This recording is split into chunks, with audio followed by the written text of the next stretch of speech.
ہلالی صاحب، عمران خان کے عدالت میں پیش ہونے کے فیصلے کے بعد کیس تو ظاہر چلتا رہے گا، لیکن کیا ان کے مخالفین کی جانب سے انہیں قابو میں کرنے کی سرگرمی میں کچھ کمی واقع ہوگی؟ انہیں مناسب سیکیورٹی مل سکے گی؟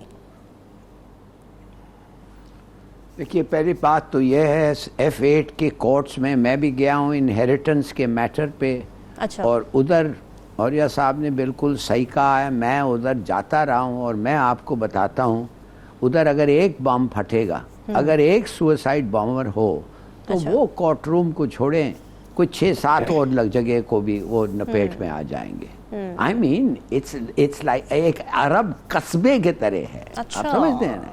وہ جو اندرونی شہر جو ہوتا ہے ویسا ایک ہے، سوال ہی نہیں پیدا ہو کہ اللہ نہ کرے ایسی کوئی سچویشن صرف ایک کورٹ روم سے نہیں، اللہ نہ کرے، مگر بات ہے تو ادھر تو ہوتا رہتا ہے نا اس ملک میں، تو یو کین ایکسپیکٹ اٹ۔ مانے کم سے کم جس طریقے کی ان کی دشمنی ہے تو یہ کم سے کم 50-50 چانس ہے۔ میں تو کہتا ہوں پاکستان کے دشمن ملک جو ہیں وہ تو بالکل اس پہ چاہیں گے کہ یہ ہو، اس لیے جب یہ اگر خدا نہ خواستہ ہو تو پھر جو بے نظیر کے ساتھ ہوا تھا آپ دیکھیں اس سے بھی برا ہوگا، اس لیے کہ یہ تو کہہ رہا ہے میرے پیچھے ہیں، مجھے پلانز پتہ ہیں، پھر بھی آپ اس کو وہ موت کے کنویں میں بھیج رہے ہیں۔ تو the question is کہ ایک آدمی کا ہیومن رائٹ ہے، یہ ہیومن رائٹ جو کہتے ہیں، میں آپ کو بتاؤں یہ ایک ہیومن رائٹ ہے کہ اس کو he should be کیا کہتے ہیں ڈیوائڈ آف فیئر۔ اس کو کیوں آپ ڈر اور خوف دیتے ہیں؟ اس لیے کہ آپ ایک کمرہ نہیں بدل سکتے، اس لیے کہ ایک ورچوئل ہیئرنگ نہیں ہوتا ہے جو آج سب لوگ کر رہے ہیں، اینڈ ٹاپ کیسز میں تو اس کے قاتل کیا ہو رہا ہے، مگر اس کو آپ اجاو نہیں کر رہے ہیں۔ جو قاتل تھا وہ جو نوید جو بھی تھا اس کا نام وہ وزیرہ، تو میں سمجھتا ہوں کہ it almost looks like a plot۔ دیکھیے مشرف کے بارے میں کیوں لوگ کہنے لگے کہ مشرف بھی شاید انوالوڈ ہیں؟ اس لیے کہ وہ پولیس پارٹی جو بے نظیر کو گارڈ کرنا تھا لیاقت باغ میں، اس کے 15 منٹ آنے کے پہلے ان کو یا آدھا گھنٹہ ان کو کہا گیا جاؤ نواز شریف کا جدھر ہو رہا ہے ادھر تمہارا ضرورت ہے، ادھر چلے جاؤ۔ ارے بھائی وہ تو پہنچی نہیں ہے اور آپ تم بھیج رہے ہیں، اس کے مطلب کیا؟ اور پھر اس کے بعد جس قسم کا وہ واشنگ آف دا ایویڈنس ہوا وہ تو ایسے لگ رہا تھا اٹس ٹوٹلی پلانٹڈ۔ اور کیا ہوا نتیجہ؟ حالانکہ زرداری 5 سال گورنمنٹ میں تھا، حالانکہ رحمان ملک ادھر انٹیریئر منسٹر تھا، انہوں نے کچھ اور پروگریس نہیں کر سکے انویسٹیگیشنز۔ کیوں یار؟ You see what I'm trying to say is، اور کیوں میں آپ کو بتاتا ہوں، کچھ لوگ اس رات اس 4-5 میں جن کا نام وہ لکھا بھیجا تھا اس نے، کیوں وہ ایک آدمی جو میرے سامنے میں نظر آیا وہ خوش تھا، خوش I can't tell you کتنا خوش تھا ایسے موقع پہ جب سب لوگ افسوس کر رہے تھے۔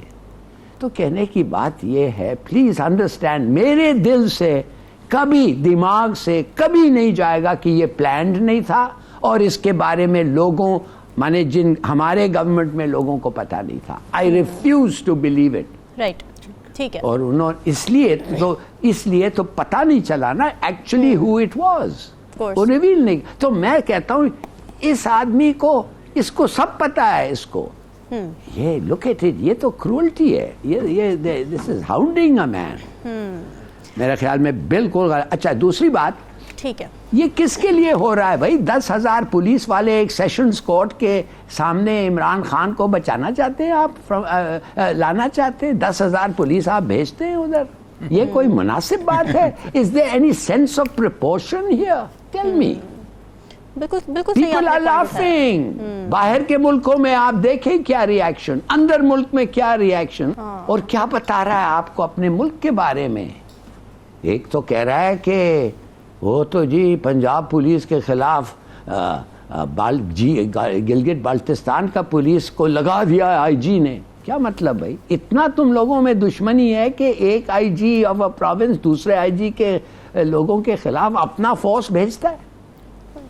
اتنا آپ لوگوں میں نفرت ہے کہ اس کے سپورٹرز عمران خان کے ان کو آپ ڈسکرائب کرتے پبلکلی ان پریس کانفرنس آئی جی کا یونیفارم پہن کے کہ دشمن کے ساتھ ہم نے یہ رویہ رکھنا ہے اگر کچھ کرنا پڑا. دشمن, وہ یہ دشمن. واٹ از دس؟ کیا کر رہے ہیں آپ؟ ملک کو یونائٹ کر رہے ہیں کہ ڈیوائڈ کر رہے ہیں؟ حکومت کا یہ بیانیہ زیادہ کامیاب ہو رہا ہے کہ عمران خان بزدل ہیں، یا پھر خان صاحب کا یہ بیانیہ زیادہ افیکٹو ہے کہ وہ وکٹم ہیں، جس طرح انہوں نے انٹرنیشنل میڈیا میں بھی پریزنٹ کیا ہے؟ دیکھیے، میں تو سمجھتا ہوں کہ ان لوگوں کو سوچنا چاہیے کہ یہ کیا کر رہے ہیں عمران خان کے ساتھ. دے آر میکنگ ہم اے ہیرو. ہمارے لیے اگر وہ ہیرو ہے، اب ہمارے وہ جو لوگ ہیں جو بقول دشمن ہے وہ ان کو ہیرو بنا رہے ہیں. اور دیکھیے، میں آپ کو بتاتا ہوں آئی ایم ایف کا ریاکشن آپ سنیے کیا ہوا. آئی ایم ایف کا ریاکشن یہ ہے کہ جب تک الیکشن کی ڈیٹس اور فرم ڈیٹس اور الیکشن ہو نہیں، سنیے، we are not prepared to pay any money. اور ہم اس شرط پہ دیں گے اگر یہ پارٹیز کو بلایا گیا اور ان سے پوچھا گیا کہ اگر تم الیکٹ ہو گئے اور تم ان پاور ہو، کیا تم پیسے واپس کرو گے؟ یہ کنفرمیشن چاہیے. ان کی نوکری جاتی ہے. اگر ہم نے وہ پیسے یہ شہباز شریف نے لے کے خرچ کر دیا اور ختم ہو گیا، چلے گیا، تو وہ کیا کہیں گے کہ ہم نے we did not take adequate precautions. تو ایک تو آپ دیکھیں کہ باہر کیا ریاکشنز ہو رہے ہیں. دوسرا، گورنمنٹ میں آپ نے دیکھ لیا ہے. آپ سمجھتے ہیں گلگت بلتستان کے پولیس چیف کو federal government Sindh police chief کو نکال کے مجھے بتا دیں؟ کبھی نہیں کر سکتے. مگر گلگت بلتستان کا کر دیا انہوں نے. تو that means what? Further losing of the federation. یہ ویسے ہی اگر آپ سوچئے تو ایک کانفیڈریشن بڑھ رہا ہے، مختلف ملک بن رہے ہیں. تو میں یہ سمجھتا ہوں، آئی ایم ویری سوری، کہ آپ لوگ 2 منٹ کے لیے سمجھتے ہیں کیا ہو رہا ہے. آپ 2 منٹ کے لیے سمجھتے ہیں، معاف کریے. بالکل ٹھیک ہے. تو کہنے کی بات صرف یہ ہے کہ جو ہو رہا ہے دن پہ دن برا خبر آ رہا ہے. رامین، میں آپ کو بتا رہا ہوں، day by day petrol price بڑھا، 13 روپیہ ڈیزل پرائز بڑھا، inflation highest in South Asia. اور آپ کا کیا ہے؟ ڈیلے الیکشن، ڈسکوالیفائی کینڈیڈیٹ اور ڈینائی پارٹیسپیشن. بالکل ایسے ہی ہلالی صاحب، عوام کی کسی کو پرواہ نہیں ہے کہ اس وقت معیشت کی کیا صورتحال ہے.